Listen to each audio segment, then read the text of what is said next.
তাফসীর মাহফিল CHP। মিনারের সুর কি তুমি শোনো না, সুপথের ডাক কি তুমি বোঝো না, বাগানের ফুল কি তুমি দেখো না, নাজাতের পথ কি তুমি খোঁজো না। মিনারের সুর কি তুমি শোনো না, সুপথের ডাক কি তুমি বোঝো না, বাগানের ফুল কি তুমি দেখো না, নাজাতের পথ কি তুমি খোঁজো না। তুমি কি ভোরের আকাশ দেখো না, তুমি কি দিনের প্রকাশ দেখো না, তুমি কি ভোরের আকাশ দেখো না, তুমি কি দিনের প্রকাশ দেখো না, তুমি কি রাত্রি নামা দেখো না, তুমি কি রাত্রি নামা দেখো না, তুমি কি সত্য মিথ্যা বোঝো না, মিনারের সুর কি তুমি শোনো না।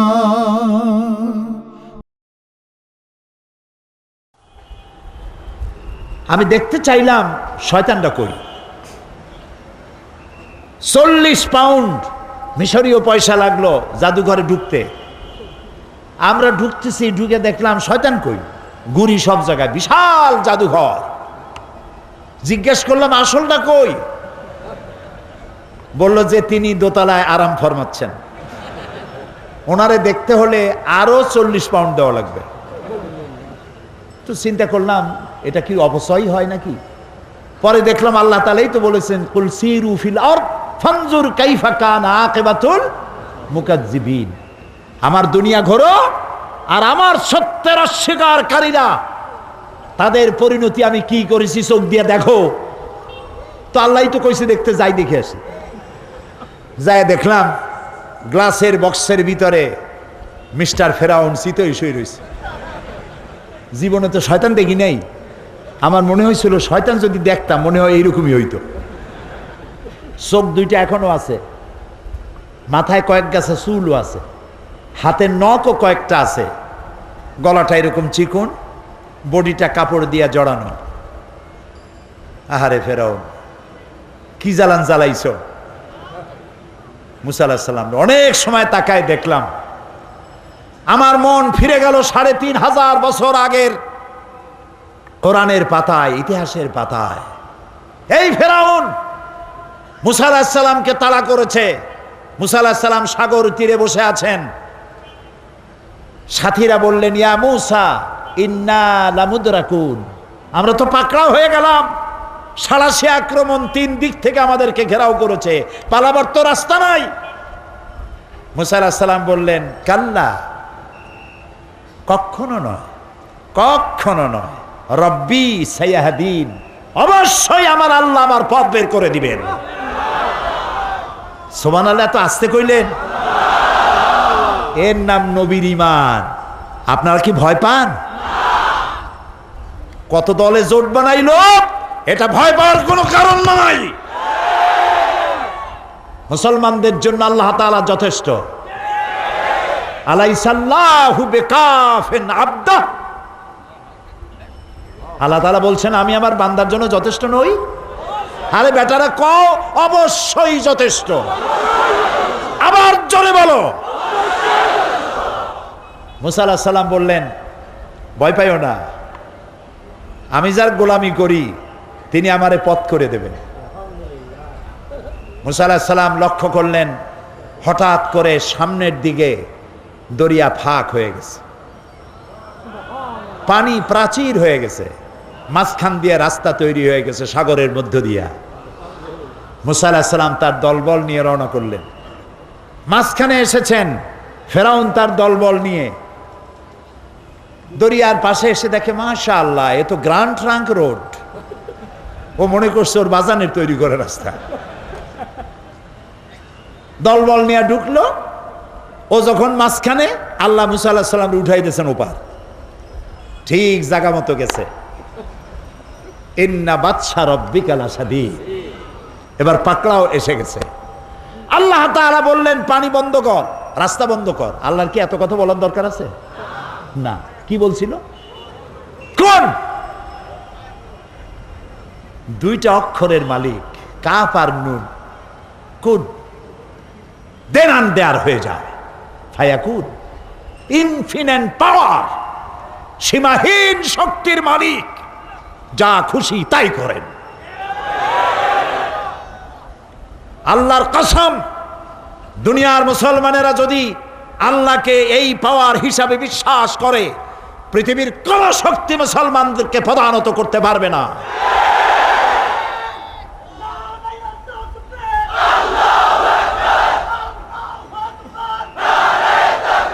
বাস, রাস্তা বন্ধ হয়ে গেল। সাথী সঙ্গী যা ছিল কয়েক চুবনির মধ্যে শেষ। এখন ফেরাউন একা সাগরের উত্তাল ঢেউয়ের মধ্যে একবার নিচে চলে যায়, আবার উপরে ভেসে ওঠে। পানি খাইতে খাইতে পেট গেছে পটকা মাছের সাইজ হইয়া। পটকা মাছ বলেন না? চট্টগ্রামে কি কয় না, কি এর পুঁটি মাছ চেনে না? শোন, পটকা মানে ফু দিলে পেট ফোলে, ক্রমান্বয়ে ফোলে, খাইলে মানুষ মরে। কি কয়? কি? পটকাই ঠিক আছে। আর আমি এটাও বুঝি না, পত্রপত্রিকা প্রায় আসে পটকা খাইয়ে মরছে, তারপরেও মানুষ যে কে খায় এগুলা অল্লাই জানে। পত্রিকায় দেখে যে পটকা খাইয়ে অমুক এলাকায় এতগুলো মানুষ মরছে। পটকা লাগছে কি? এত খান কেন?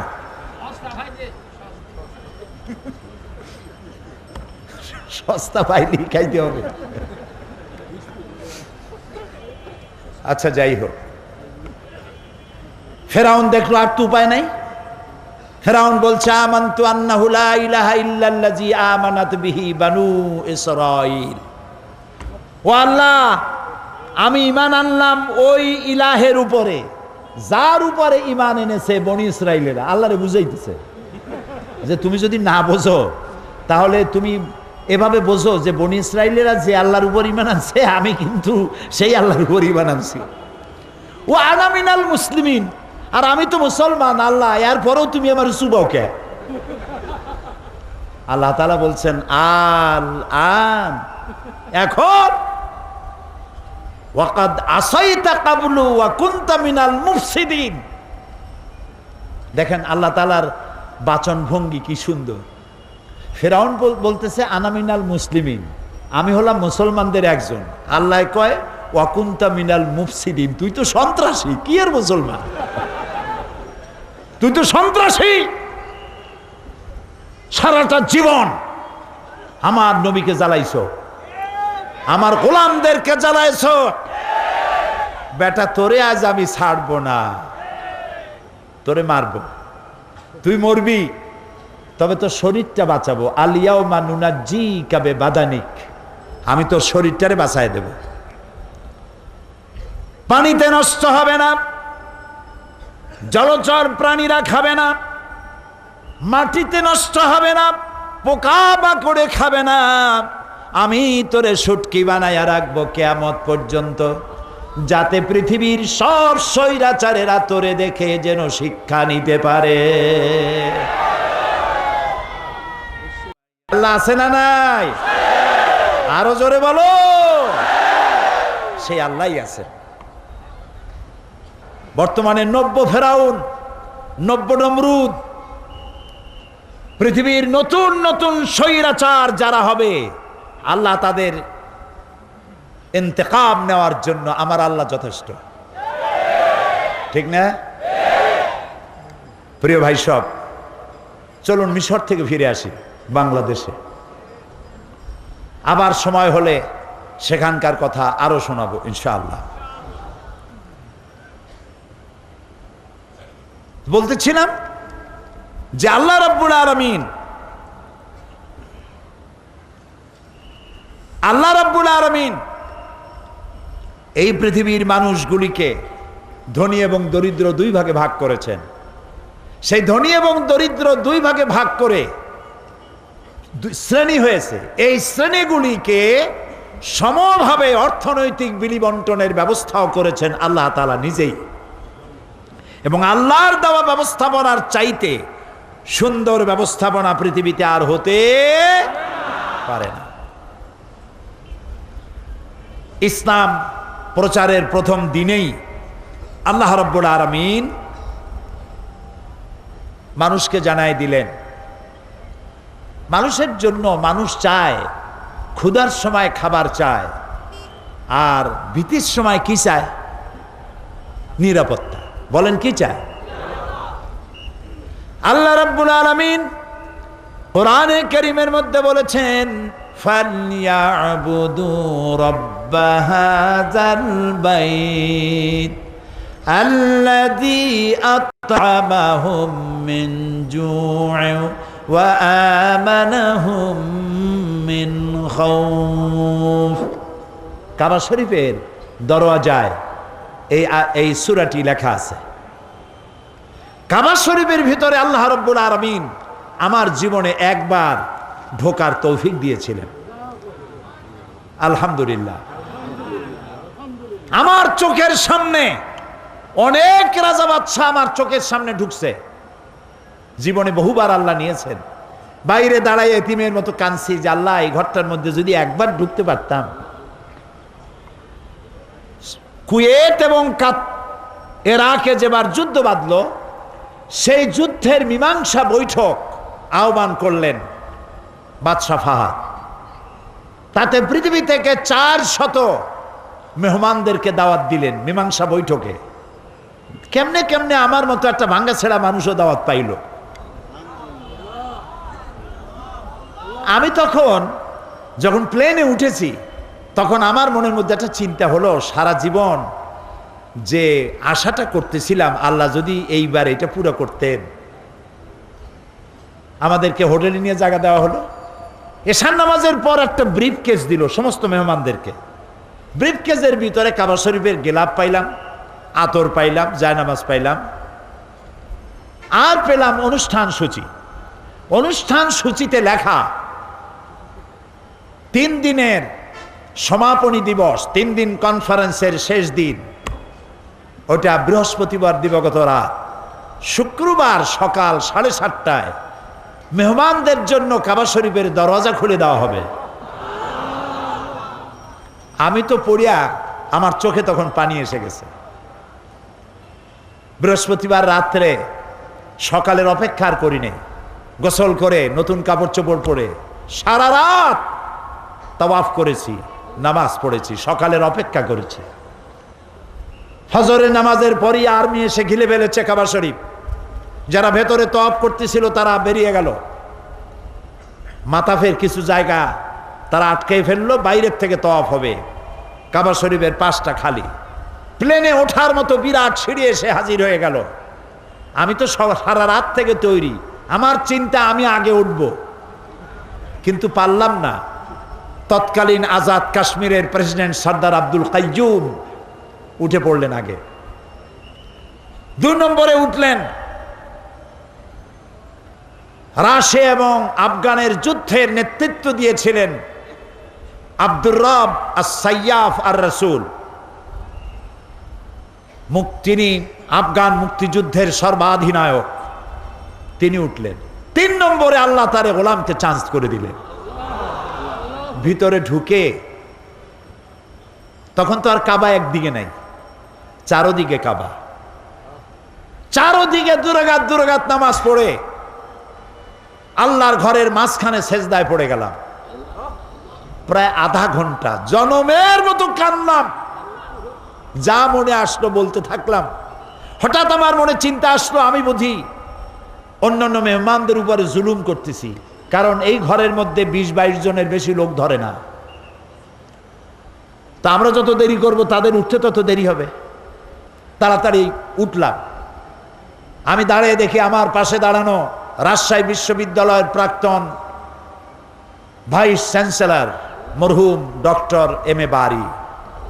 বুড়া মানুষ, সাদা দাড়ি, চোখ দিয়া বদনার নালের মতো পানি পড়ছে, দাড়ি ভিজে ভিজে পড়ছে। আমাকে আঙ্গুল দিয়ে দেখালেন কাবার দরজার দিকে। আমার চোখ গিয়ে পড়লো কাবার দরজার উপরে, যেখানে উনি আঙ্গুল দিয়ে দেখালেন সেখানে লেখা আছে ওয়াকালা রাব্বুকুম উদউনি আস্তাজিব লাকুম।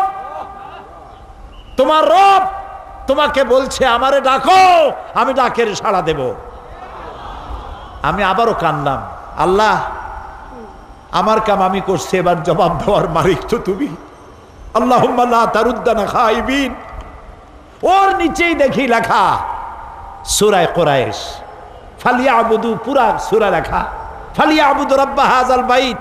আমার কাছে মনে হলো যেন আল্লাহ তাআলা কুরাইশদের হাত ধরে বলতেছেন, বেটারা ক্ষুধার সময় যদি খাবার চাও আর ভীতির সময় যদি নিরাপত্তা চাও, ফালিয়াবুদু রাব্বা হাযাল বাইত, এই ঘরের মালিকের ইবাদত কর। কোন ঘর? বাইতুল্লাহ। কি হবে? আল্লাযী আত'আমাহুম মিন জু'ইন ওয়া আমানাহুম মিন খাউফ। এই ঘরের মালিকের ইবাদত যদি করো তাহলে তিনি তোমার ক্ষুধার সময় খাবার দিবেন আর ভীতির সময় নিরাপত্তা দান করবেন। আল্লাহ রাব্বুল আলামিন কোরআনে কারীমের মধ্যে পরিষ্কার করে বলে দিয়েছেন মানুষের খাবারের কথা। এই পৃথিবী সৃষ্টি করে মানুষের সকলের খাবারের বন্দোবস্ত আল্লাহ করে দিয়েছেন। ইসলাম শুধু নামাজ রোজা হজ যাকাতের ধর্ম নয়। নামাজ রোজা হজ যাকাত তো বটেই, আপনাকে কাজ করতে বলা হয়েছে। প্রিয় ভাই সব, কিছু জিকির আজকার, টুপি, মেসওয়াক, দাড়ি, এগুলি শুধুমাত্র ইসলাম নয়। এগুলো ইসলাম, তবে শুধুমাত্র ইসলাম নয়। কথা কি বুঝে আসতেছে? ইসলাম বলছে তোমাকে কাজ করতে হবে। ফাইজা কুদিয়াতিস সালাত ফান্তাশিরু ফিল আরদ। যখন নামাজ পড়া হয়ে গেল আর বসে থেকো না, বেরিয়ে যাও। কে বলতেছেন? এ মাহফিলে যদি কোনো অফিসার থাকেন, অফিসারদেরকে বলবো বেলা 1টার সময় নামাজ পড়ার জন্য আপনি মসজিদে চলে যান, নামাজ পড়ুন, ফরজ আর সুন্নত। জোহরের নামাজে নফল পড়বেন না, কারণ নফল পড়লে, তসবিহ তেলাওয়াত করলে যে সময়টুকু নষ্ট করবেন, বেতন পুরোপুরি নেবেন, বেতন হালাল হবে না। সুস্থ অবস্থায় মেডিকেল সার্টিফিকেট নিয়ে কোন জায়গায় আখিরি মোনাজাতের জন্য যাবেন, বেতনটা হালাল হবে না। অর্থাৎ ফাঁকি দিতে পারবেন না। আখিরি মোনাজাত তো এখানেও হয়, উল্টাপাল্টা বুঝবেন না। ফাইজা কুদিয়াতিস সালাত ফান্তাশিরু ফিল আরদ। আল্লাহ তাআলা বলছেন নামাজ শেষ হয়েছে, বাইরে যাও। কোথায় যাও? আমার জমিনে ছড়িয়ে পড়ো। খেতে যাও, খামারে যাও, অফিসে যাও, আদালতে যাও, কলে যাও, কারখানায় যাও, কাজ করে খাও। ওয়াবতাগু মিন ফাদলিল্লাহ, আর আমার অনুগ্রহ অনুসন্ধান করো। আমি যত রুজি ছড়ায় রাখছি এগুলি রোজগার করো, এগুলি কামাই করো। সুবহানাল্লাহ। ইসলাম কাজের কথা বলে, কাজ করে খাও। পৃথিবীতে একজন নবী নাই যিনি কাজ করে খান নাই। আজকে ইমামদের একটা সম্মেলনে আমি এই বক্তব্য রেখেছিলাম। জিজ্ঞেস করেছিলাম যে একজন নবীর নাম বলেন যিনি উম্মতের হাদিয়ার উপরে তার রিজেক, তার পরিবার নির্ভর করত। উম্মতেরা হাদিয়া না দিলে নবী আজকে না খেয়ে থাকবে। এইরকম কোন নবীর দুরবস্থা ছিল? বলেন আমাকে, নাম বলেন। পারবেন? পারবেন? আদম আলাইহিস সালাম কৃষি কাজ করতেন, ইদ্রিস আলাইহিস সালাম জমিন চাষ করতেন, দাউদ আলাইহিস সালাম কর্মকার ছিলেন, লোহার অস্ত্রপাতি, খোমতা, শাবল, দা, বটি থেকে শুরু করে সব বানাইতেন। সব নবী কাজ করেছে। রাসূল করিম সাল্লাল্লাহু আলাইহি ওয়াসাল্লাম ব্যবসা করেছেন, ছাগলের রাখালগিরি করেছেন, সমস্ত আইম্মায়ে মুজতাহিদিন কাজ করেছেন। রাসূলুল্লাহ বলেছেন এই হাতের চাইতে এই হাতের দাম বেশি। এই হাতটা কি? ভিক্ষা। এই হাতটা কি? এই হাতটা কি? দেওয়া। রাসূল বলেছেন এইটার দাম বেশি। সুবহানাল্লাহ। কর তো এইটা আপনি দিবেন কি করে যদি আপনি রোজগার না করেন? আর আল্লাহ তাআলা বলেছেন আমি রুজিতে বরকত দিয়ে দেব। তিজারত করো, ব্যবসা করো, রুজিতে বরকত দেব। সুবহানাল্লাহ গণ। কাজ করিয়া খাও, কাজের জন্য জমিন ছেড়ে দেওয়া হয়েছে। তবে কাজ করতে গিয়ে উযকুরুল্লাহ যিকরান কাসীরা, বেশি বেশি আমার জিকির করিও। যখন কাজ করতে যাবা কি করবা? জিকির করবা। সেই জিকিরটা কি? আপনি অফিসে কাজ করতেছেন আল্লাহু আল্লাহু, জমিনে চাষ করতেছেন আল্লাহু আল্লাহু না। এই জিকির মানে হলো স্মরণ। তুমি নামাজ পড়িয়া অফিসে গেছো, আমি যদি এই জিকির মানে স্মরণ, আমি আল্লাহ যেন তোমার মাথায় থাকি, তোমার ব্রেনে থাকি, তোমার মনে থাকি। যদি তাই থাকি তাহলে তুমি কলমের খোসা দিয়া তোমার অধীনস্থ ব্যক্তির চাকরি নষ্ট করতে পারবা না। চাকরির সময় আমি যদি তোমার দিমাগে থাকি, সরকারের টাকা কলমের খোঁচা দিয়া পকেটস্থ করতে পারবা না। টিয়ারের গম আর কাবিখার গম জম্মের খাওয়া খাইতে পারবা না। এটার নাম রাখছে কাবি খা, মানে খাবি জম্মের খাওয়া খা, খাবি খা। আল্লাহ স্মরণে থাকলে এটা পারবা না। জমিন চাষ করতে গেছো, আমি যেন স্মরণে থাকি, আমি যদি স্মরণে থাকি পরের জমিনের আইল তুমি ঠেলতে পারবা না আমার ভয়তে। সুবহানাল্লাহ। যারা ঘুষ খান, যারা ঘুষ খান, চট্টগ্রামে আমি মনে করি এরকম অফিসার নাই। যারা ঘুষ খান তারা জিজ্ঞেস করি কি খাইতেছেন, কি খান? আহারে, মানুষের পিঠের উপরে পিস্তল ঠেকাইয়া তার কাছ থেকে টাকা আদায় করার নাম যদি সন্ত্রাসী তৎপরতা হয়, তাহলে অফিসিয়াল ফাইল আটকাইয়া মানুষের কাছ থেকে ঘুষ আদায় করা এর থেকেও মারাত্মক সন্ত্রাসী তৎপরতা। অশিক্ষিত নিরক্ষর ভিক্ষুক প্রতিবন্ধী যদি মানুষের কাছ থেকে হাত পেতে খয়রাত নেয়, এটার নাম যদি ভিক্ষা হয়, তাহলে শিক্ষিত মানুষ সরকারের চেয়ারে বসে আনডিউ ফেভার যদি আপনার মক্কেলের কাছ থেকে ঘুষের টাকা নেন, তাহলে মূর্খ, অন্ধ, কানা, পঙ্গু লোকের ভিক্ষার চাইতে এটি আরো মারাত্মক ভিক্ষা। শান্তি পাবেন না, শান্তি পাবেন না। বহু টাকা ঘুষ খাইছেন, ঘুম হবে না, ঘুম হবে না। মনের মধ্যে সব চিন্তা, হায় হায় কোন সর্বনাশ, কোন ফাঁক দিয়া বন্দুকের গুলি আইসে আমার বুকটারে জাজরা করে দেয়। হযরত ওমর রাদিয়াল্লাহু তাআলা আনহু, ইসলাম কারে কয় বাবা, ইসলাম কাকে বলে? রোমক সম্রাট তার গোয়েন্দা বিভাগের লোক পাঠায় দিয়েছে, দেখো তো যেভাবে ইসলাম এক একটা দেশ দখল করতেছে তার আদর্শ দিয়ে না জানি রোমও কবে চলে যায়। আমিরুল মুমিনিন কেমন, সিংহাসন কেমন দেখে আসো। রোমের বাদশা, রোমের গোয়েন্দা বিভাগ আসলো, মদিনায় ঢুকে সাহাবীদের জিজ্ঞেস করছেন, আইনা মালিকুকুম, তোমাদের বাদশা কই? তারা বলল যে আমাদের জন্য কোনো বাদশা হয় না, বাল্লা না আমির, আমাদের জন্য একজন আমির হয়। আচ্ছা হলো আমির, সেই আমির কই? কয় যে কোথায় তা জানি না, তবে শুনেছি ওনার উট হারায় গেছে, উট তালাশ করতে গেছে। আশ্চর্য কথা, আমিরুল মুমিনিন অর্ধেকটা পৃথিবীর প্রেসিডেন্ট, উট হারায় গেছে, তালাশ করতে গেছে নিজে। কোন দিকে গেছে? কয় শুনছি এই দিকে গেছে। গোয়েন্দা বিভাগের প্রধান সেই দিকে গেল, যাইয়া দেখতে পেল সাথে একটা লোক গেছিল, যাই দেখে একটা উট গাছে বাঁধা, আর গাছের তলে একটা লম্বা মানুষ শোয়া। যখন শুইছিল তখন হয়তো গাছের ছায়াটা ছিল, বেলা গড়ে গেছে, গাছের ছায়া সরে গেছে, রোদের মধ্যে হাত মাথার তলে দিয়া শোয়া, উট বান্ধা, আর কপালের ঘামে মাথার নিচের বালি ভেজা। সাহাবী বললেন, এই হচ্ছে আমাদের আমিরুল মুমিনিন ওমর ইবনুল খাত্তাব রাদিয়াল্লাহু তাআলা। রোমের গোয়েন্দা বিভাগের প্রধান স্বগতোক্তি মুখ থেকে বেরিয়ে গেল, ওমর আমার দেশের প্রেসিডেন্ট রাতের বেলায় দুর্গে ঘুমায়, চতুর্দিকে দুর্ধর্ষ সেনাবাহিনীরা বন্দুক উঁচু করে পাহারা দেয় সারা রাত, তারপরেও আমার বাদশার ঘুম হয় না। কোন ফাঁক দিয়া গুলে এসে পৈতৃক সম্পত্তি, জীবন পাখি উড়ে যায়। আর তুমি, কোনো পাহারাদার নাই, কোনো লোক নাই, জন নাই, এই নির্জন মরুভূমিতে একা একা শুয়ে আছো। নিশ্চয়ই তুমি তোমার জনগণের হক আদায় করেছো, তাই তোমার পাহারাদারের দরকার নাই। যিনি তোমারে বানাইছে সেই আল্লাহই তোমার পাহারাদার।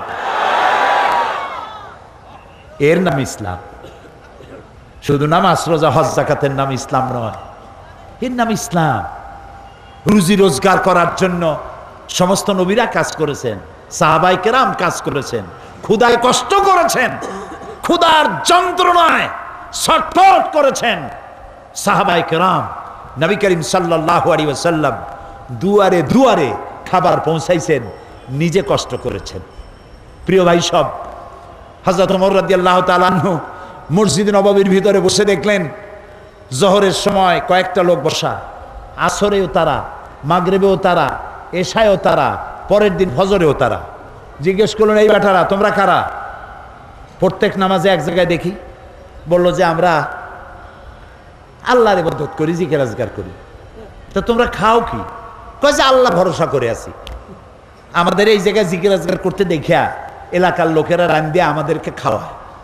কয় তাহলে তো তোমরা আল্লাহরে ভরসা করো না, তোমরা তো মানুষের উপর ভরসা করে আছো। শোনো, আগামীকাল, এটা তো ফজর গেল, আজকের জোহরের নামাজের পর যদি এই জায়গায় তোমাদেরকে বসা দেখি, ব্যাট মেরে মসজিদ থেকে বের করে দেব। এটা ইসলাম নয় যে তুমি কাজ করবে না, বসে বসে খাবে, এর নাম ইসলাম নয়। তুমি নিজে কাজ করবে, নিজের জন্য, অন্যের জন্য কাজ করো, এটি হলো ইসলামের নির্দেশ। সুতরাং ইসলাম নামাজ, রোজা, হজ, যাকাত নিয়েই শুধু আসে নাই, এসেছে মানবতার কল্যাণের জন্য, মানবতার মুক্তির জন্য। সুবহানাল্লাহি ওয়া বিহামদিহি, সুবহানাল্লাহি ওয়া বিহামদিহি। আল্লাহ তাআলা রাসূল বলেছেন তিনটা কাম করো। কয়টা কাম? তিনটা কাম করো।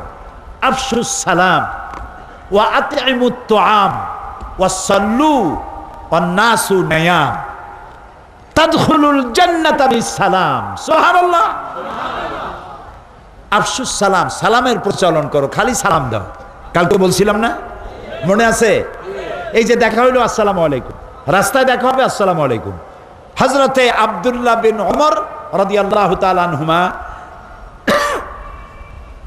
ঘন ঘন বাজারে যাইতেন। একজন সাহাবী তারে জিজ্ঞেস করেন, আচ্ছা আপনি কি রাসূলের ওই হাদিস শোনেন নাই? বলে কোন হাদিস? যে রাসূলুল্লাহ বলেছেন সব থেকে উৎকৃষ্ট জায়গা কোনটা? বলেন। নিকৃষ্ট জায়গা বাজার। এ হাদিস জানেন না? বলে হ্যাঁ জানি। তো বারবার বাজারে আসেন কেন? আমি ঘন ঘন বাজারে আসি, ওই হাদিস আমি জানি, কিন্তু আমি আসি অন্য কারণে। এইখানে বেশি মানুষের যাতে দেখা হয় আর ঘন ঘন সালাম দেই, আমার সওয়াব হয় বেশি। আহারে মুসলমান, একজন আরেকজনের সাথে দেখা হবে আসসালামু আলাইকুম ওয়া রাহমাতুল্লাহ, বিনা পয়সায় দোয়া। আর একজন কবি ওয়ালাইকুম আসসালাম ওয়া রাহমাতুল্লাহি ওয়া বারাকাতুহু ওয়া মাগফিরাতুহু ওয়া রিদওয়ানুহু ওয়া জান্নাতুহু। সুবহানাল্লাহ। যত বেশি শব্দ প্রয়োগ করবেন ততই 10 করে নেকি হইতে থাকবে। এরপরে হাত মিলাবেন। অনেকে হাত খালি ছোঁয়ায়, আঙ্গুলের মাথা, কেউ ইটুক দেয়, কেউ সবটা দেয়, কেউ সবটা দিয়ে ধরিয়া এরকম ঝাঁকায়। ওর চিন্তা যত ছাকি তত নেকি। এটা একটা বাজে কথা। প্রিয় ভাই সব, রাসূলুল্লাহ বলছেন সালাম দাও, বেশি করে সালাম দাও। ওয়া আতইমুত তুআম, আর মানুষকে খাইতে দাও। জাহান্নামে যারা যাবে কারণ হবে দুইটা, অনেক কারণের মতো কারণ হবে কয়টা? দুইটা। ইয়াতাসাআলুনা আনিল মুজরিমিন মা সালাকাকুম ফি সাকার ক্বালু লাম নাকু মিনাল মুসাল্লিন ওয়া লাম নাকু নুতঈমুল মিসকিন। জাহান্নামীদেরকে প্রশ্ন করা হবে, জাহান্নামে আসছে কেন? বলবে দুইটা কারণে, আমরা নামাজ পড়ি নাই আর এতিম মিসকিনকে খাইতে দেই নাই। নাউজুবিল্লাহ, বলেন নাউজুবিল্লাহ। এতিম মিসকিনকে খেতে দিবেন, মেহমানদের দাওয়াত দিবেন, বেশি করে খাওয়াবেন। শুধু নিজেই অন্যের বাড়িতে গিয়ে খাবেন না, মানুষকেও দাওয়াত দিয়ে খাওয়াবেন। তাহলে মহব্বত বাড়বে। কি বাড়বে? মহব্বত বাড়বে। আর একটা কি, ওয়াসাল্লু ওয়ান্নাসু নিয়াম, আর নামাজ পড়তে দাঁড়াও ওই সময় যখন মানুষেরা সব ঘুমাইয়া যায়। কোন সময়? রাতে। রাতের কোন অংশে? অর্ধেক, এরপরে অথবা তৃতীয় অংশে। এই সময় নামাজটা কেন? কারণ আল্লাহর কাছে, মানুষের কাছে, সব মুমিনের কাছে সব থেকে প্রিয়তম কে? সবাইকে বলতে হবে কে? সুতরাং মানুষ যখন প্রেম করে, ভালোবাসা করার জন্য নোটিশ দেয় না, বিজ্ঞাপন ছাপায় না, রেডিও টেলিভিশনে বিজ্ঞাপন দেয় না। প্রেম করে কিভাবে? গোপনে। গোপনে প্রেম করার জন্যে আল্লাহর সাথে দিনের কোলাহল আল্লাহ বন্ধ করে দেন। আল্লাহ রাব্বুল আলামিন বলেন, ওয়াজআলনান নাহারা মাআশা, দিন বানিয়েছি রুজি রোজগার করার জন্য, রিজিক কামাই করার জন্য। ওয়াজআলনাল লাইলা লিবাসা ওয়াজআলনা নাওমাকুম সুবাতা, রাত বানালাম আমি তোমাদের জন্য শান্তির বাহন করে, আচ্ছাদন দিলাম, ঘুমকে বাহন করলাম। এই সুন্দর রাতে সব মানুষ ঘুমিয়ে গেছে, বান্দা এই সময় ঘুমের থেকে জাগো, আমারে সেজদা দাও, সেজদার ভিতরে তোমার যা বলার আছে আমারে বলো। আল্লাহ রাব্বুল আলামিন চতুর্থ আসমানে এসে যান অথবা প্রথম আকাশে আসেন। हर हमेशा देने को वो तैयार है, हर हमेशा देने को वो तैयार है, जो न मांगे उससे वो बेजार है। সব সময় দিতে প্রস্তুত আল্লাহ রাব্বুল আলামিন, যে চায় না আল্লাহ রাব্বুল আলামিন তার প্রতি নারাজ হয়ে যায়।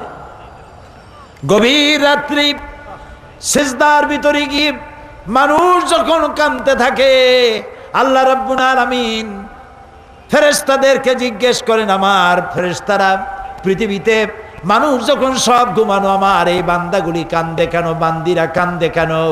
ফেরেশতারা বলে, রব্বুল আলামিন ওরা গুনাহ করেছে, তোমার কাছে মাপ চায়, জাহান্নাম থেকে মুক্তি চায়। আল্লাহ প্রশ্ন করেন, ওরা আমার জাহান্নাম দেখেছে নাকি, আমারে দেখেছে নাকি, বেহেশত দেখেছে নাকি? তারা বলবে না, দেখে নাই। রব্বুল আলামিন বলেন, ও আমার ফেরেশতারা, আমার এই বান্দাগুলি আমারে দেখে নাই, ফেরেশতা দেখে নাই, জাহান্নাম দেখে নাই, হাসর নসর কিছুই দেখে নাই, শুধু আমার কোরআনের কথা, আমার নবীর কথা বিশ্বাস করে যেভাবে তারা কাঁদতেছে, তোমরা সাক্ষী থেকে যাও, আমার এই ক্রন্দনরত বান্দাগুলিরে আমি মাফ করে দিলাম। সুতরাং নবীজির কথা মতো যারা সালামের প্রচলন করবেন, মেহমানদের খাওয়াবেন, রাতের বেলায় জেগে নামাজ আদায় করবেন, আল্লাহ রাব্বুল আলামিন তাদেরকে, নবীজি বলেন, তাদখুলুল জান্নাতা বিসসালাম, আল্লাহ তাআলা শান্তির সাথে তাদেরকে জান্নাতে প্রবেশ করাবেন। এই পৃথিবী হচ্ছে মানবতার কল্যাণের জন্যে, মানব সভ্যতা বিকাশের জন্যে, এই পৃথিবীকে সুন্দর করে সাজিয়ে গুছিয়ে রাখার জন্য আল্লাহ মুসলমানদেরকে দায়িত্ব দিয়েছেন। এটার নামই হচ্ছে ইসলাম। ইসলাম মানবতার কল্যাণ নিয়ে এসেছে, ভালোবাসা নিয়ে এসেছে, মোহব্বত নিয়ে এসেছে। ক্ষমতায় যাইয়া মন্ত্রী হবেন, এমপি হবেন, খাওয়ার চোটে এক একজনের পেট 3টা তরমুজের সাইজ হয়ে যাবে, এই জন্য ক্ষমতায় যাওয়া নয়। কিছু লোক আছে, হায় হায়, ক্ষমতা পাইয়া এমন খাওয়া খাইছে, পেটটারে এত মোটা করছে, কোন রুমের মধ্যে ঢুকতে হলে হাত দিয়ে দরজা খোলার দরকার হয় না, পেটের ধাক্কায় দরজার কাম সারা। আছে না এমন? আছে। হযরত ওমর রাদিয়াল্লাহু তাআলা আনহু রাসূলের শিক্ষায় শিক্ষিত, কোরআনের শিক্ষায় শিক্ষিত আমিরুল মুমিনিন, রাতের বেলায় ঘুরছেন, প্রজা পুঞ্জরা খাইয়ে আছে না না খেয়ে আছে, ইসলাম কারে কয়? তিনি দেখতে পেলেন একটা বাড়ির ভিতরে একটা পুরুষ বারবার ঢোকে আর বের হয়, ঢোকে আর বের হয়। গভীর রাত, গিয়ে প্রশ্ন করলেন, এই মিয়া, তুমি এই বাড়ির মধ্যে বারবার ঢোকে আর বাইর হও কেন, তুমি কেডা? কয় যে পথিক, আমি তো এই বাড়ির মালিক, তাই বারবার ভেতরে ঢোকার বাইরে হোক কেন? বলছে পথিক সে চেনে নাই আমিরুল মুমিনিনকে। বলছে আমার মতো বিপদে জীবনে কেউ পড়ে নাই। বলে কিরকম? আমার ঘরে আমার বউ আসন্ন প্রসবা, এখনই বাচ্চা হবে, আমার ঘরে কোনো পুরুষও নাই, আমি ছাড়া কোনো মেয়ে লোকও নাই, আর আমি এই বিষয় সম্পূর্ণ অনভিজ্ঞ, কিছুই জানি না। আমার স্ত্রীর কষ্ট, আমার জীবন বেরিয়ে যাচ্ছে, আমি কোনো সাহায্য করতে পারছি না। হযরত ওমর রাদিয়াল্লাহু তাআলা আনহু বলছেন অপেক্ষা করো, দেখি আমি তোমার কোনো সাহায্য করতে পারি কিনা।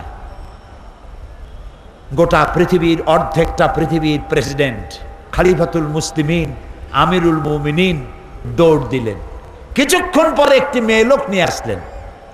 বাড়িওয়ালাকে বললেন এখানে দাঁড়াও। মেয়ে লোকটিকে ভিতরে ঢুকাই দিলেন। কিছুক্ষণ পরে সেই মেয়ে লোক এসে আমিরুল মুমিনিনকে ডেকে বললেন, আমিরুল মুমিনিন, এই বাড়ির মালিককে বলেন আল্লাহ তাকে একটি পুত্র সন্তান দান করেছেন, পুত্রটিও সুস্থ, তার মাও সুস্থ। বাড়িওয়ালা তো আমিরুল মুমিনিন নাম শুনিয়া পায়ের তলা থেকে মাটি গজে গেছে। হযরত ওমর আমার জন্য কষ্ট করছে, দৌড়াইছে, কি আশ্চর্য, আমার তো বেয়াদবি হয়ে গেছে। তিনি করজোড়ে ক্ষমা চাইলেন, আমিরুল মুমিনিন, আল্লাহর রাস্তায় আমারে মাফ করিয়ে দেন, আপনি আমারে কষ্ট দিছি, আমি আপনাকে কষ্ট দিয়েছি, আমাকে ক্ষমা করুন। আর এই যে মেয়ে লোকটারে নার্স নিয়ে আসছেন, সেবিকা, কিছু টাকা আপনি তাকে দিয়ে দেবেন, এই টাকাগুলো আপনি নেন। হযরত ওমর বলেন, ও আল্লাহর বান্দা, আমার কাছে ক্ষমা চাইও না, আমার কাছে ক্ষমা চাওয়া উল্টা হবে, কারণ তুমি আমার এলাকার ভিতরে বসবাস করো, তোমার এই কষ্টের কথা তুমি জানাবার আগে আমি নিজেই জেনে যে খেদমত দিতে পারি নাই, এজন্য কিয়ামতের দিন ওমরকে আল্লাহর দরবারে তুমি আসামি বানাইও না। আর যে মেয়ে লোকটিকে টাকা দিতে চাও, ওই মেয়ে লোকটি কোনো পেশাদার নার্স নয়, সেবিকা নয়। যেই মেয়ে লোকটি দিয়ে আমি তোমার স্ত্রীর খেদমত করালাম, ওই মেয়ে লোকটি আমার স্ত্রী। সুবহানাল্লাহ। এর নাম ইসলাম, এর নাম ইসলাম।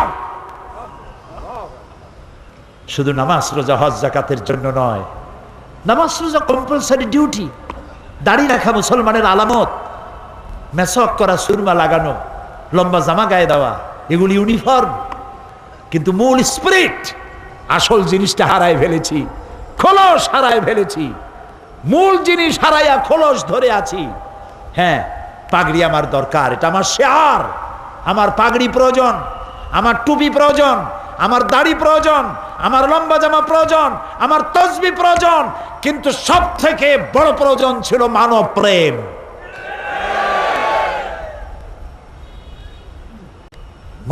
মুসলমানের প্রতি ভালোবাসা, মহব্বত করা, খোঁজ খবর নেওয়া। সে যদি আমার প্রতিবেশীও হয়, সে যদি আমার হিন্দুও হয়, সে যদি খ্রিস্টানও হয়, তার খোঁজ নেওয়া, খবর নেওয়া। অন্য ধর্মের প্রতি অসদাচরণ না করা, এটার নাম ইসলাম। আলহামদুলিল্লাহ, আমি আল্লাহ শুকর আদায় করি, আমার এলাকায় অনেক হিন্দু, অন্তত ৮০,০০০ ভোটার আমার এলাকায়। নির্বাচনে আল্লাহ যখন জিতায় দিলেন, বিজয় মিছিল করি নাই, আল্লাহরে বলছিলাম, আল্লাহ তুমি যদি দয়া করে তোমার গোলামকে জিতায় দাও, বিজয় মিছিল করব না, তোমারে লম্বা করে সেজদা দেব, শুকর আদায় করব। জনসভা করেছি এবং পুলিশকে নির্দেশ দিয়েছি, আমার এলাকায় অনেক হিন্দু আছে, যদি কোনো হিন্দু অত্যাচারিত হয়েছে, কোনো হিন্দু রমণী অত্যাচারিত হয়েছে, কোনো মন্দিরের উপরে নির্যাতন করা হয়েছে, ভেঙে দেওয়া হয়েছে, এই রিপোর্ট যদি পাও, যে মুসলমান করবে তাকে ধরে এনে লাইট পোস্টের সাথে বেঁধে ২৪ ঘন্টা পেটাবে, অন্তত ৬ মাসের ভেতরে যেন বাপের নাম তার মনে না আসে। আলহামদুলিল্লাহ, আমার এলাকায় হিন্দুরা, হিন্দু নেতারা আমার মঞ্চে দাঁড়িয়ে বলেন, বিগত ৮ বছর মায়ের কোলে সন্তান থাকে যেভাবে নিরাপদে, আমরা সেভাবে নিরাপদে আছি। আমি তাদের বক্তব্য শুনে কান্দি আর আল্লাহর সাথে বিনয়ের সাথে সেজদা দেই, মাবুদ এই তো মুসলমানের কাজ, এটা সব জায়গায় হওয়া উচিত। আমার দ্বারা হিন্দু নির্যাতিত হবে না, আমি মুসলমান। হযরত আমর ইবনুল আস রাদিয়াল্লাহু তাআলা আনহু মিশর দখল করলেন। গির্জার ঈসা আলাইহিস সালামের মূর্তির নাক কে যেন ভেঙে দিল। খ্রিস্টানেরা এসে নালিশ করলো। হযরত আমর ইবনুল আস রাদিয়াল্লাহু তাআলা আনহু সারা দেশ তোলপাড় করলেন, কে এই কাজ করেছে, ধরো তাকে। আসামি খুঁজে পাওয়া গেল না। আমর ইবনুল আস রাদিয়াল্লাহু তাআলা আনহু তিনি খ্রিস্টানদেরকে ডাকলেন, খাপ থেকে তরবারি বের করে পাদ্রীর হাতে তুলে দিলেন। খ্রিস্টানের পাদ্রী, এই নাও তরবারি, আমি তোমার ঈসা আলাইহিস সালাম আমারও নবী, তার নাক কে ভেঙেছে আমি আসামি খুঁজে পাই নাই, কিন্তু তার নাক ভাঙ্গে তোমার কলিজায়, খ্রিস্টানদের কলিজায় আঘাত দিয়েছে যে দুর্বৃত্ত, তাকে তো আমি পেলাম না, কিন্তু এই দেশ আমি দখল করেছি, আমার নেতৃত্বে দেশ দখল হয়েছে, এই অপরাধের বোঝা আমারও। এই তরবারি নাও, আমি এদের খলিফা, আমি মিশরের গভর্নর, এই তরবারি দিয়ে আমার নাক কেটে দিয়ে মুসলমানের কলিজা আঘাত দাও। পাদ্রী বলল, যেই জাতের মুসলমানদের শাসক পরধর্মের প্রতি এত শ্রদ্ধাশীল, আমি আর খামোখা খ্রিস্টান থাকি কেন? লা ইলাহা ইল্লাল্লাহু মুহাম্মাদুর রাসূলুল্লাহ। প্রিয় ভাই, এর নাম ইসলাম। এখানে বর্ণবাদ নাই, সাম্প্রদায়িক সম্প্রীতির বিনষ্টকারী কোনো শক্তি এখানে নাই, এখানে মারামারি নাই, কাটাকাটি নাই, এখানে সন্ত্রাসের কোনো অবস্থান নাই। আমি যে বিষয়টি আপনাদের সামনে এনেছিলাম, ইন্নাদ্দীন ইনদাল্লাহিল ইসলাম, আশা করি আমি বুঝাতে চেষ্টা করব, যদি আল্লাহ আমাকে তৌফিক দেন। শেষ করতে পারলাম না আজও, দেখা যাক কাল কি করা যায়। দাঁড়ানো ভাইয়েরা বসুন, মোনাজাতে অংশ নিন, একজনও দাঁড়িয়ে থাকবেন না, সব বসুন। আগামীকাল তৃতীয় দিবস, একদিন একদিন করে চলে যাবে, এ মাঠ শূন্য হয়ে যাবে। আল্লাহর এই কালাম প্রচারিত হোক বিশ্বজুড়ে, বছরের পর বছর, শতাব্দীর পর শতাব্দী, সহস্রাব্দীর পর সহস্রাব্দী, অনন্তকাল ধরে মানুষ যেন ইসলামের সুশীতল ছায়ায় আশ্রয় নিতে কেউ ভয় না পায়। এর থেকে শান্তি পৃথিবীতে আর নাই। মানুষে মানুষে এত শান্তির ধর্ম, এত শান্তির ব্যবস্থা আর কারো নাই। কারণ ইসলাম কোন মানুষের তৈরি করা নয়, কোন নবীর তৈরি করা নয়। ইসলাম কার? আবারও বলুন, আমরা ধন্য সেই ইসলামের মধ্যে আল্লাহ তাআলা আমাদেরকে সৃষ্টি করেছেন। বাকি কথা কাল বলবো। শোনার জন্য ভাই বোন, মা বোন, আত্মীয় স্বজন সবাইকে ডেকে নিয়ে আসবেন, যারা ইসলামকে সন্ত্রাসী, মৌলবাদী, ফান্ডামেন্টালিস্ট, উগ্রবাদী, ধর্মান্ধ এইসব গালাগালি দেয়, রিয়াকশনারি, প্রতিক্রিয়াশীল, ওরা মনে করে এইসব কঠিন কঠিন শব্দ মৌলবীরা বুঝবে না। আমরা যে আবার বুঝি, ওরা আবার তা বোঝে না। আমরা কি, ইসলাম কি, এই বিষয়টাই তুলে ধরবো ইনশাআল্লাহ, এবং এই বক্তব্য ছড়িয়ে যাবে বিশ্বময় ইনশাআল্লাহ। এবং এর দ্বারা হিন্দু, খ্রিস্টান, বৌদ্ধ, উপজাতীয়, নারী, পুরুষ আমরা একই মোহনায় চলে আসবো ইনশাআল্লাহ। থাকবে না বিভেদ, থাকবে না সন্ত্রাস, পৃথিবী হবে এক শান্তির ঠিকানা ইনশাআল্লাহ। মোনাজাতের পর আজান হবে, বা জামাত নামাজ পড়ে যাবেন। মৌলানা শামসুদ্দিন আমাদের ভাই, আমাদের বন্ধু, আপনাদের প্রিয়, সর্বজন শ্রদ্ধেয় ব্যক্তিত্ব। তিনি আমার কাছে বারবার বলেন যে, প্রতি বছরই বলেন যে আমরা অনেক ঋণী আছি। তা আমি জানি কোরআনের মাহফিল আল্লাহ ঋণী রাখেন না, তাও কিন্তু আমরা সুবহানাল্লাহ কইতে পারলাম না। আপনাদের কাছ থেকে সুবহানাল্লাহ আমার এরকম আদায় করা লাগে কেন, কোন তো দেখি? আর লাগবে? আলহামদুলিল্লাহ, আলহামদুলিল্লাহ। প্রিয় ভাই, সব মেহেরবানি করে পকেটে করে টাকা নিয়ে আসবেন। এই টাকা কোথায় খরচ করবেন? একদিন মরে যাবেন, একদিন এই চেয়ারে সাইদি থাকবে না, হারিয়ে যাবে একদিন, এটাই স্বাভাবিক। মাওলানা শামসুদ্দিন থাকবে না, সাইদি থাকবে না, যেমন আব্দুল হাদ আল মাদানি, এত বড় নিয়ামত নাই। বাইতুল সরবের পীর, আমি এইরকম পীর আর দেখি নাই, আমি দেখি নাই, আল্লাহ সাক্ষী আমি দেখি নাই। আহারে, অনুসরণযোগ্য। মুরিদদের পয়সা দিয়ে নিজের বাড়ি বানায় নাই, মুরিদদের টাকা দিয়া সুপার মার্কেট করে নাই, টাকা দিয়া অসংখ্য মসজিদ করেছেন। নিজের বউ, নিজের সন্তান আর নিজের খাবারের জন্য মধু আর আতরের ব্যবসা করতেন। আমি জানি, আমি সাক্ষী। যে বাড়িতে তার স্ত্রী থাকেন, তিনি এখনো বেঁচে আছেন, ওই বাড়িটা 25-30 হাজার টাকা দিয়েও কেউ কিনবে না। সে পীরও আমরা হারাইছি। পীর খালি খালি নাম দিলে হয় না, হিংসার জ্বালায় কেবলমাত্র আমি ইসলাম করি আর কোন ইসলামী দল নাই, এরকম পাগল পৃথিবীতে তিনি ছিলেন না।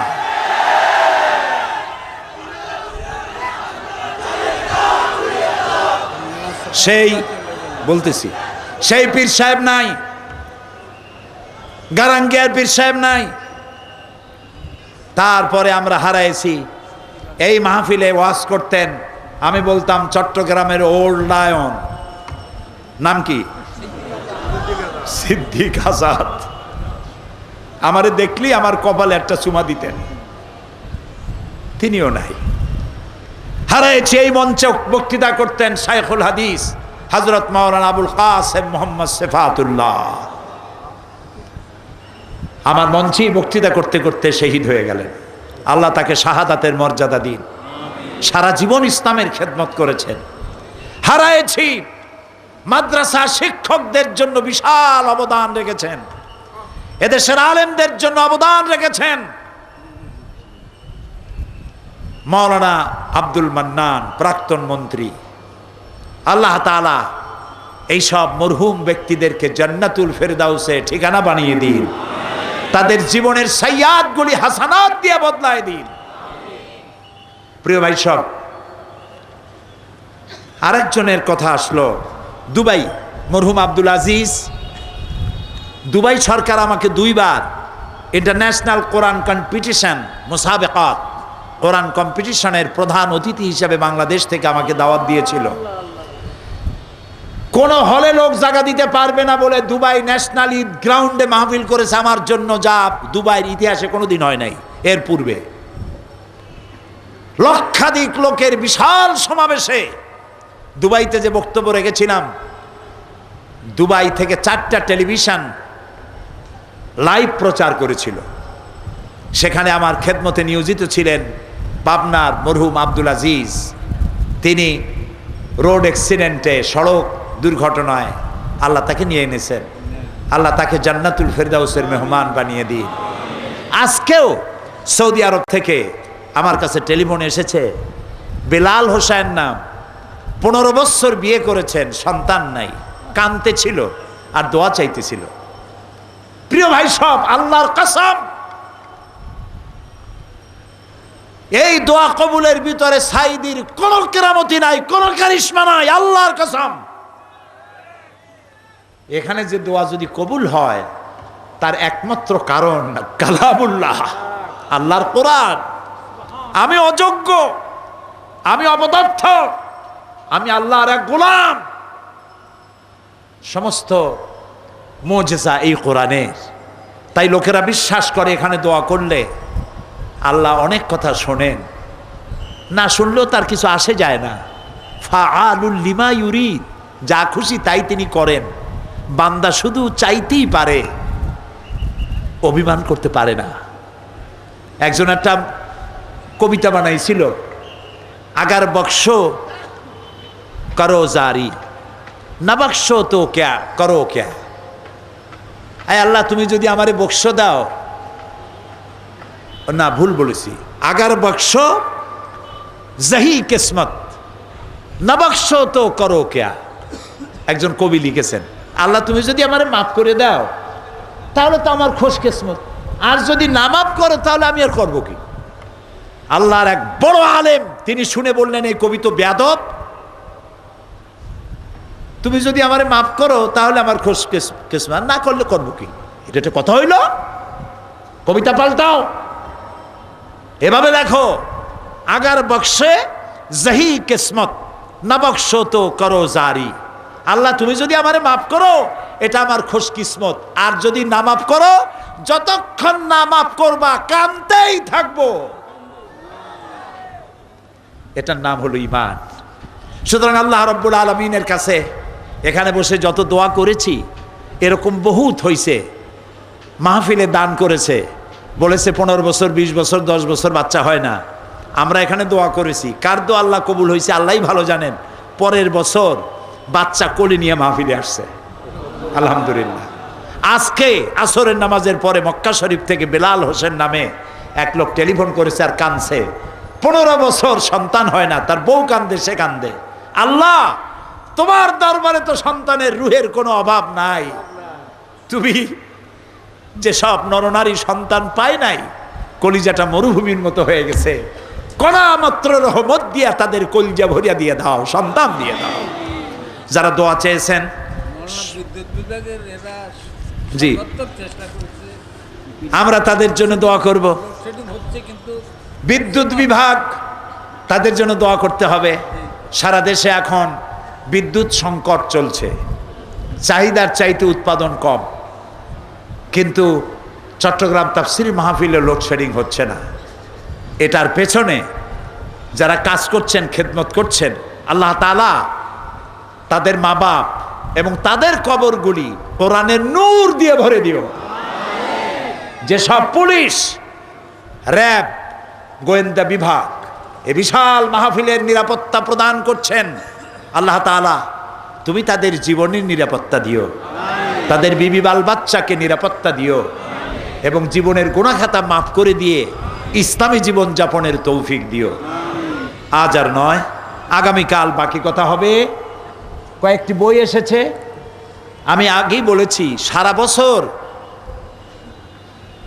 প্রকাশকরা বই লেখে আর ছাপায়, চট্টগ্রামের লোকেরা বই কেনে বেশি।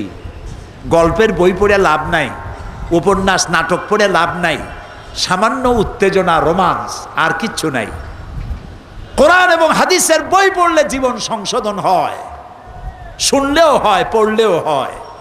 সেজন্য বহু প্রকাশকরা এসেছে, পকেটের পয়সা নিয়ে বাড়ি ফিরে না গিয়া পয়সা মাহফিলেও দেবেন আর ওখান থেকে বই কিনে নিয়ে যাবেন। রাজি আছেন? রাজি আছেন?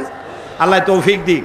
সন্ত্রাস এবং জঙ্গিবাদ দমন ইসলাম, গতকাল বলেছি, মুসলমানদের যারা সন্ত্রাসী বলে, এটি আমার লেখা, এটি এখন ইংরেজি হচ্ছে, সমস্ত ইউরোপিয়ান আমেরিকান দূতাবাসে ইংরেজিতে ছাপাইয়া পৌঁছাইয়া দেওয়া হবে, তোমরা আমাদেরকে সন্ত্রাসী বলো, আমরা সন্ত্রাসী নই। ইসলাম সন্ত্রাসকে কখনো কবুল করে না, মঞ্জুর করে না। এটা ইংরেজি হয়ে ছড়িয়ে যাবে বিশ্বময় ইনশাআল্লাহ। সমস্ত শিক্ষিত লোকের এই বই পড়া উচিত। জঙ্গি, সন্ত্রাস ও জঙ্গিবাদ দমন ইসলাম, এটি আমার লেখা। আর তাফসীর বোঝার জন্য তাফহিমুল কোরআনের কোনো জুড়ি নাই। তাফহিমুল কোরআন আমি চাই প্রত্যেকটি মুসলমান নরনারীর ঘরে ঘরে পৌঁছে যাক, আল্লাহ যেন কবুল করেন। মোনাজাতের পরে হবে আজান, ইশারা নামাজ পড়ে যাবেন জামাতে। আল্লাহুম্মা আমিন। রব্বানা যালামনা আনফুসানা ওয়া ইন লাম তাগফির লানা ওয়া তারহামনা লানাকুনান্না মিনাল খাসিরিন। আয় আল্লাহ তাআলা, লাখো জনতা নিয়ে তোমার দরবারে তাফসীরের মাহফিলের দ্বিতীয় দিবসে হাত তুলেছি, মেহেরবানি করে জিন্দেগীর সকল গুনাহ মাফ করে দাও। তাম পৃথিবীর মাটির নিচে যত মুমিন মুমিনাত শুয়ে আছে, আল্লাহ তাআলা সকলকে ক্ষমা করে দাও। আমাদের মা বাপ যারা কবরে শুয়ে আছে, কবরগুলিকে জান্নাতের টুকরা বানাইয়া দাও। রব্বির হামহুমা কামা রব্বায়ানি সগীরা। পড়েন সবাই, রব্বির হামহুমা কামা রব্বায়ানি সগীরা। হায় আল্লাহ তাআলা, আজকে যেমন প্যারেড ময়দানে এই জান্নাতি পরিবেশে তুমি দয়া করে আমাদের বসালে, এই মাহফিল যেদিন শুরু হয়েছিল সেদিন থেকে নিয়ে এই পর্যন্ত যত মানুষ এখানে আসতে না আসে নাই মারা গেছে। আর যারা আমরা একত্রিত হয়েছি কিয়ামতে এক জান্নাতে বসার তৌফিক দিয়ে দিন রব্বুল আলামিন। तमाम পৃথিবীতে আজ মুসলমানেরা আসামি, মুসলমানেরা সন্ত্রাসী, মুসলমানেরা ধর্মান্ধ, এই সব গালাগালি মুসলমানদেরকে দেওয়া হচ্ছে। আয় আল্লাহ, তুমি দয়া করে মুসলমানদের সাহায্যকারী হয়ে যাও। সমস্ত খ্রিস্টান, ইহুদি, নাস্তিক, মুরতাদ, মুশরিক, ইসলামের সকল দুশমনদের মোকাবেলায় আল্লাহ তোমাকে রাখছি, আমরা তোমার আশ্রয় প্রার্থী। আল্লাহ আমাদেরকে দয়া করে আশ্রয় দাও। আল্লাহ দয়া করে মুসলমানদের প্রতি রহম করো রব্বুল আলামিন। হায় আল্লাহ তাআলা, আমরা যাদের জন্য একটু আগে দোয়া চাইলাম, মাওলানা আব্দুল মান্নান, মাওলানা সিফাতুল্লাহ, আর বাইতুস শরফের পীর আব্দুল আহাদ আল মাদানী আওলাদে রাসূল সহ যত বড় বড় নেক বান্দা তোমার আমরা হারাইছি, আল্লাহ সকলের প্রতি তুমি রহম করো রব্বুল আলামিন। এই মাহফিল আমরা একদিন থাকবো না, এ মাহফিল যেন বন্ধ না হয়। কোরআনের এই চর্চা আল্লাহ তুমি দয়া করে কিয়ামত পর্যন্ত তুমি চালু রেখো রব্বুল আলামিন। তোমার গোলাম, তোমার বান্দা মাওলানা শামসুদ্দিন সাহেব প্রতি বছর উদ্বিগ্ন হয়ে যান স্বাভাবিকভাবেই, মানুষ হিসাবে উদ্বিগ্ন হওয়া স্বাভাবিক। এত টাকা কোথায় পাবো, ঋণ হয়ে যায় নাকি? আল্লাহ, কোনো বছর তুমি সমাজ কল্যাণকে ঋণী বানাও নাই, এবারও যেন তারা ঋণী না হয়। প্রত্যেকটি বিষয় তারা যেন তোমার সাহায্য পায়, দয়া করে তুমি সাহায্য করো। আর যারা এই কোরআনের খবরগুলি মিডিয়ার মাধ্যমে মানুষের কাছে পৌঁছায়, তাদের প্রতিও তুমি রহম করো রব্বুল আলামিন। আগামীকাল, পরের দিন আর পরের দিন, বাকি 3 দিনও তোমার আপন কুদরতে মাহফিলটা চালাইয়া দিও। যারা সন্ত্রাসী, যারা মানুষের শান্তি দূর করতে চায়, দেশটাকে অশান্ত, অকার্যকর, ব্যর্থ আর নৈরাজ্য সৃষ্টি করতে যারা চায়, আল্লাহ অশুভ শক্তির হাত থেকে দেশটারে বাঁচাও রব্বুল আলামিন। তুমি আরশে আজিম থেকে প্যারেড ময়দানের দিকে তোমার রহমতের নজর দিয়ে তাকাও। তোমার রহমতের নজর পড়লে আমরা তো ধন্য হয়ে যাই। আমাদের কিচ্ছু চাই না মাবুদ, তোমার দয়া চাই, তোমার করুণার নজর চাই, তোমার রহমত চাই। আল্লাহ তাআলা, তুমি আমাদেরকে তোমার রহমত ভিক্ষা দাও, তোমার করুণা ভিক্ষা দাও। আমার দেশটা যেন অশান্ত না হয়, নৈরাজ্য সৃষ্টি না হয়, দেশটাকে শান্তিপূর্ণ করে রাখো। আপনারা আপনাদের ছোট ভাই আল্লাহর গোলামের জন্য দোয়া করেন, বাকি দিনগুলি বলার জন্য, কোরআনের কথা বলার জন্য যতটুকুন গলার আওয়াজ আর স্বাস্থ্য প্রয়োজন, আল্লাহ যেন দয়া করে তার থেকে যেন বঞ্চিত না করেন। আমার গুনাহ এবং আমার বদ আমলের কারণে আল্লাহর রহমতের যে রশিটুকুন আছে তা যেন আমার থেকে বিচ্ছিন্ন হয়ে না যায়।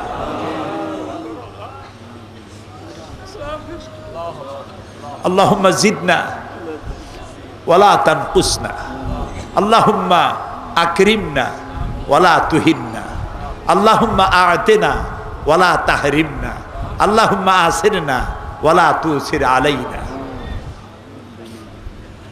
আল্লাহুম্মা ইন্না নাসআলুকা ফি'লাল খায়রাত ওয়া তারকাল মুনকারাত ওয়া হুব্বাল মাসাকিন ওয়া ইযা আরাদতা বিইবাদিকা ফিতনাতান আন তাকবিদানি ইলাইকা গায়রা মাফতুন। ربنا تقبل منا إنك أنت السميع العليم وتب علينا إنك أنت التواب الرحيم سبحان ربك رب العزة عما يصفون وسلام على المرسلين الحمد لله رب العالمين واجعل آخر كلامنا عند الموت لا إله ইল্লাল্লাহু মুহাম্মাদুর রাসূলুল্লাহ। আসসালামু আলাইকুম ওয়া রাহমাতুল্লাহ।